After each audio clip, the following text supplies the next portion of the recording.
Maison de la Martinique avec Orlan. Bonsoir Orlan. Bonsoir Ingrid. Alors depuis combien de temps vous êtes arrivée et pourquoi vous êtes sur la métropole en ce moment? Alors, je suis arrivée à Paris hier matin, c'est-à-dire on était quoi? On était lundi. Et je suis ici pour parler de mon album qui vient de sortir. C'est un best-of qui s'appelle Au fil du temps, qui comporte 17 chansons. Et c'est un album où j'ai choisi des chansons qui étaient déjà sorties, enfin les tubes, et ainsi qu'un inédit que j'ai fait en Haïti. Voilà. En Haïti. Alors de quoi cet inédit va parler? Quel sera le thème de ce titre? Alors, ce titre s'appelle Avant Walé. Je l'ai chanté en duo avec Tiancito, qui est un artiste haïtien. Et c'est une chanson d'amour et qui mélange un petit peu les influences haïtiennes et les influences antillaises. Alors pourquoi avoir choisi de mélanger les influences antillaises avec celles de l'Haïti? C'est quoi ce choix? Parce que j'aime les deux. Parce que j'aime les deux et que ça me paraît important d'apporter ma petite pierre, si tu veux, à l'édifice de la musique antillaise, haïtienne comme ça. Voilà, je voulais pas faire du compas direct, un compas pur et dur. Je voulais mélanger un petit peu tout ce que je connaissais et ça reste, c'est très dansant, c'est joli comme tout. Ça m'a beaucoup plu. Alors c'est Tiancito qui a composé la chanson. D'accord. Alors est-ce que vous allez avoir une tournée pour cet album? Est-ce que vous avez envisagé une tournée? Pas vraiment. En fait, je viens en parler parce que je veux qu'on sache qu'il existe, mais je n'ai pas encore mis en place de concert vraiment pour l'album. En fait, comme c'est un best-of, donc les chansons sont déjà connues, même si j'ai réenregistré 4 chansons, j'ai refait jouer, j'ai rechanté tout ça, on a refait les chœurs, on a tout fait. Mais voilà, j'ai rien prévu encore pour l'instant. On verra si mon producteur m'en parle. Alors, est-ce que vous avez un ou deux titres sur cet album que vous voulez en parler particulièrement? Il y a forcément l'inédit qui s'appelle Avant Walé. C'est une chanson qu'on n'avait jamais entendue, donc elle est nouvelle. Et tout l'intérêt, c'est de découvrir encore ce que je peux faire en collaboration avec d'autres artistes, notamment ici un artiste haïtien, Tiancito. Et puis, il y aurait une autre chanson... Enfin, il y en a tellement dessus, il y en a quand même 17. Voilà, si je devais en citer une seule, ça serait peut-être... Non, je peux pas en citer qu'une seule. C'est pas possible.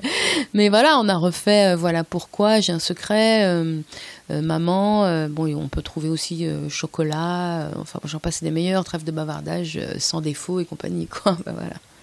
D'accord. Maman, est-ce que c'est le titre que vous avez... Est-ce que vous étiez en collaboration sur ce titre? Non, alors c'est une chanson qui date de 1999 que j'avais sortie pour la Fête des Mères à l'occasion de la sortie de mon deuxième album, si je crois que c'est ça, deuxième album. Et je travaillais encore avec Éric Virgal, c'est lui qui a composé cette chanson et j'en ai fait le texte.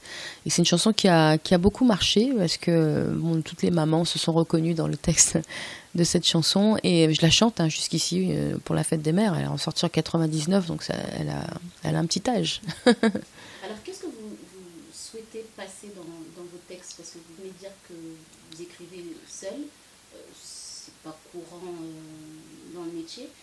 Quel est le message que vous voulez renvoyer? En fait, j'écris parce que j'ai des choses que j'ai envie de dire, j'ai envie de formuler des phrases. Ça me semble important de s'exprimer comme ça. Je suis une artiste, bon, j'ai envie, j'écris, je compose les mélodies aussi. Alors souvent, quand j'ai composé la mélodie, j'ai le texte qui vient dessus, mais ça va un peu ensemble.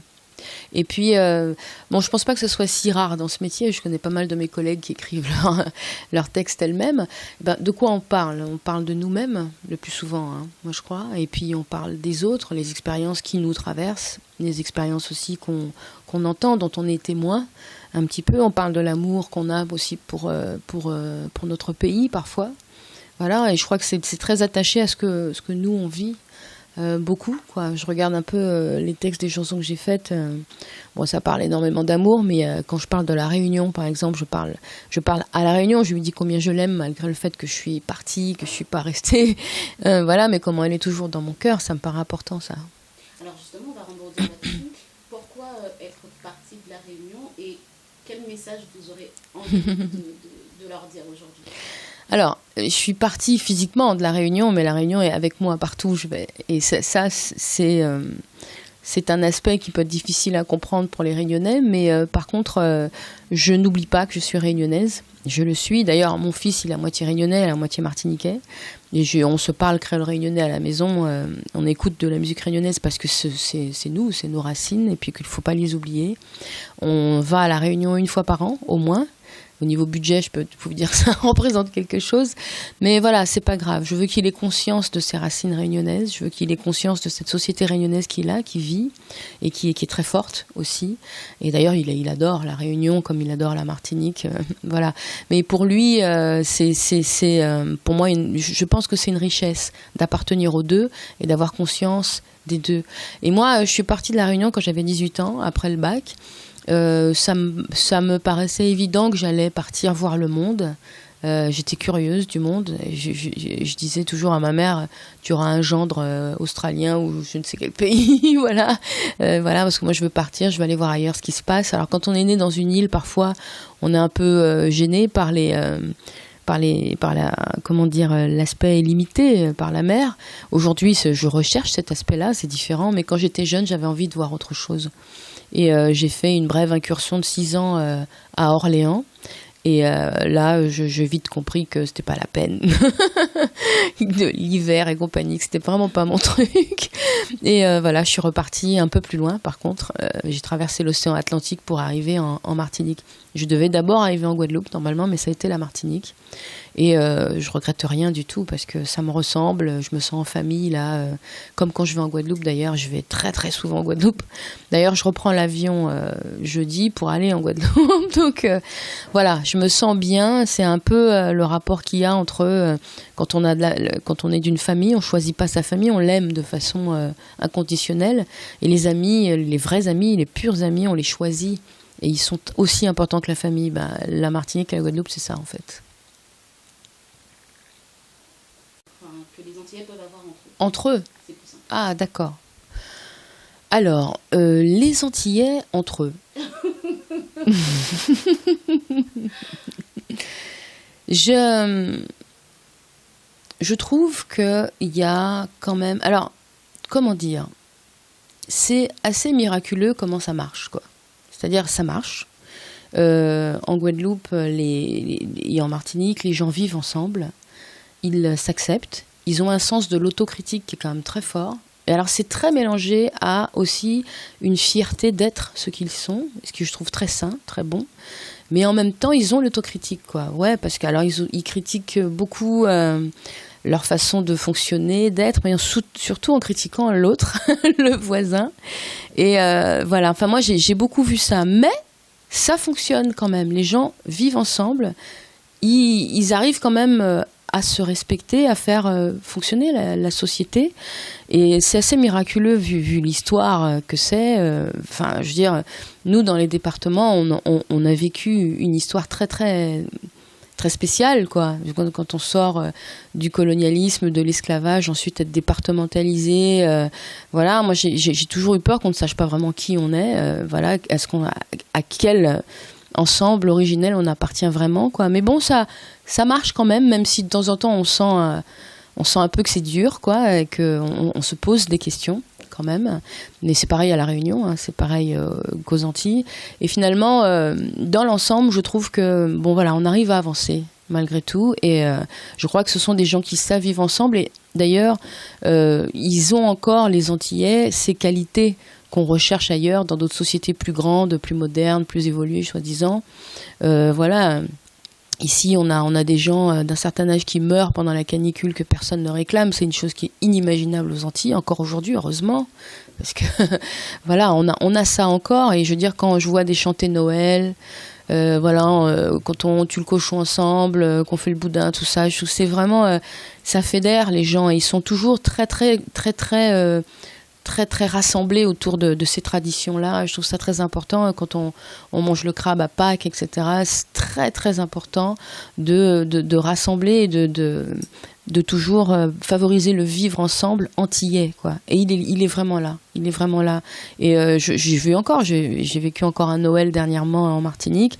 Je regarde comment les gens sont pressés d'aller à leur chanter Noël.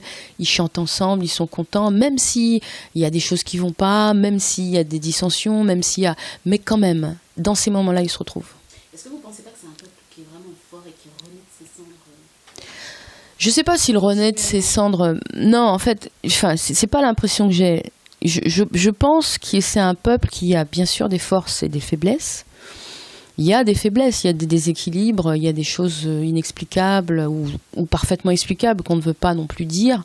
Mais je pense que c'est un peuple qui a une force qui demande encore à s'exprimer. Et c'est vrai que, on va le dire, hein, moi, je pense qu'au niveau institutionnel, il y a encore des choses à trouver, des choses à oser. Parce que, encore une fois, c'est difficile. On a un peu le derrière entre deux chaises, entre l'État et ce que nous sommes, quoi. Et voilà, là, peut-être il y a encore des modes institutionnels à trouver, sans parler tout de suite d'indépendance ou quoi, mais peut-être être un peu plus autonome quand même pour pouvoir choisir soi-même comment on va nourrir son peuple, comment choisir, comment ne pas tout importer absolument. Voilà, des choses comme ça, le recyclement des déchets et compagnie, j'en passe, on passer des meilleurs, il y en a. La santé, comment l'organiser, l'école, ce qu'on apprend à nos enfants, à nous. Qu'est-ce qu'on leur dit, qu'est-ce qu'on leur apprend, voilà. Et tout ça, à mon avis, ça mérite encore quelques questionnements, quoi, à mon avis. Alors, c'est un peuple qui a beaucoup de qualités. Moi, je le sais parce que je les connais, les Antillais, depuis longtemps, et je les écoute beaucoup, je les regarde vivre, et je vis avec eux, d'ailleurs. Et je crois que ces qualités vont encore grandir si on leur laisse vraiment l'opportunité de grandir. Alors, pour finir, parce que vous parlez souvent de c'est un peuple. Voilà, est-ce que vous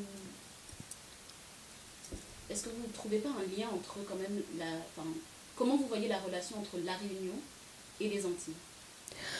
Alors, la relation entre la Réunion et les Antilles. Alors, la Réunion, c'est loin des Antilles, très loin, et cette distance géographique ne facilite pas la connaissance, même si, voilà, on n'est pas bêtes les uns et les autres, on sait bien que les uns et les autres existent, mais nous sommes tout de même différents.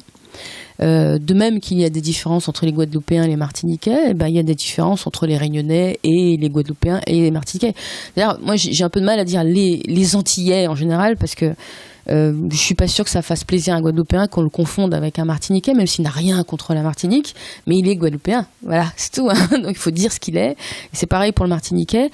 Et les Réunionnais, c'est un peuplement un peu différent. On a eu énormément de gens qui sont venus d'un peu partout de la planète. Bon, alors il y a eu bien sûr la Chine, l'Inde, il y a eu Madagascar, il y a eu le Mozambique, voilà, et puis la France, bien sûr. Et donc ça fait un peuple très très divers, un peuple très varié. Et même physiquement, on le voit, c'est des gens, il y en a pas un qui ressemble à un autre, en gros, quoi. Mais et puis au niveau religion, au niveau culture, au niveau cuisine, on a tous ces apports-là qui sont là dans la plus parfaite tolérance, je vais dire. Mais encore une fois, c'est pas non plus un monde parfait, hein. Je veux dire, non, il n'y a pas de société parfaite, mais on a quelque chose d'assez unique à La Réunion qu'on ne trouve pas vraiment ailleurs, quoi. Et voilà, mais je crois que on gagnerait effectivement entre les différents départements d'outre-mer, même si j'aime pas trop ce mot, mais à se relier un petit peu. Mais là, ça me semble difficile avec la distance. Mais je crois que nos parlementaires élus se rencontrent. Peut-être qu'il y a eu des choses qui ont été faites en commun, hein, mais je crois qu'on a intérêt, de toute façon, à se fédérer, quoi qu'il en soit, parce que nous sommes des Français. Mais nous ne sommes pas des Français. Enfin, on est Français, mais on n'est pas... Tu sais, voilà, quand on est ici à Paris, moi, je sens tout de suite quand même un petit peu la différence, même si je suis une citoyenne du monde. Mais je vis en Martinique, je vis à Fort-de-France. Je peux dire que la vie n'est pas du tout la même qu'ici, et ça me conditionne beaucoup. Donc, celui qui est resté dans sa Martinique ou dans sa Guadeloupe natale depuis sa naissance, il est forcément différent. Celui-là, voilà, il a la mer tout autour à longueur de temps, le soleil qui chauffe, voilà, il a tout ça en permanence, il a toutes les contraintes d'une petite société, donc ce sont des choses qu'il vit au quotidien, donc on n'est pas les mêmes, ça c'est sûr. Bonne chose est d'avoir l'espoir, d'y croire. Alors bonne année Et puis, bonne santé, bien sûr. C'est l'essentiel de l'essentiel, c'est de pouvoir être autonome au niveau de sa santé. Et puis, je vous souhaite d'être entouré d'amour, d'en avoir déjà dans votre cœur pour pouvoir en donner. Et donc, quand on en donne, normalement, un jour ou l'autre, on en reçoit. Donc, je vous souhaite ça, d'être entouré de gens qui vous aiment, qui ne vous veulent pas de mal. c'est important. Et puis, de vous en sortir, d'avoir le courage d'aller travailler, parce que bon, on peut rêver un petit peu, alors on peut jouer au loto, hein, on peut essayer de gagner le gros lot, il y en a à qui ça arrive, mais bon voilà, moi je fais partie de ceux qui pensent que si je veux être riche, il va falloir que je travaille beaucoup, donc je travaille, donc je remercie le Seigneur d'avoir la santé, pouvoir me lever, travailler, élever mon fils. Donc voilà, je vous souhaite ça, je vous souhaite des bonnes choses, je vous souhaite plein de petits bonheurs quotidiens, que ça se passe bien, que vous ayez des petites satisfactions, que les choses que vous avez entreprises avancent et marchent et finalement fonctionnent, quoi. Et puis ce que je souhaite pour nos îles, eh bien c'est la paix sociale, bien que il y a beaucoup de choses qui pourraient bouleverser cette paix, la mettre en péril, à mon avis, mais il faut travailler vers ça, vers encore une fois, être ensemble dans des projets communs, des vrais projets peut-être innovants, des choses différentes, ne pas forcément aller vers là où on veut qu'on aille, mais chercher en nous-mêmes ce qui pourrait nous faire avancer le mieux, quoi. Où on peut vous retrouver, un site et des dates prochainement? Alors, j'ai 2 pages Facebook. Alors, Orlan Zouk et Orlan, tout court. En fait, c'est sur Facebook, j'ai une page fan qui s'appelle Orlan et une page un peu plus personnelle, enfin bon, voilà, qui s'appelle Orlan Zouk. Je suis de temps en temps sur Instagram, mais de temps en temps. Et sinon, bon, voilà, les réseaux sociaux, ça s'arrête un peu là pour moi. J'ai aussi un site qui s'appelle orlanzouk.com, voilà. Et où est-ce qu'on pourra me retrouver? Alors, pas tellement ici à Paris, mais je vais rentrer aux Antilles. Et là, j'ai quelques soirées, surtout en Guadeloupe, qui m'attendent en janvier. Et en février, je vais aller sur une croisière avec Quaxicolor et Cassave, je crois. En février, voilà. Et puis, bien sûr, le carnaval qui nous attend aux Antilles, c'est obligatoire. Parfait. Je vous remercie beaucoup pour votre interview. Et merci. Le cœur que vous avez mis à nous répondre. Et on vous souhaite bonne continuation. Et merci. À bientôt. À bientôt. À vous.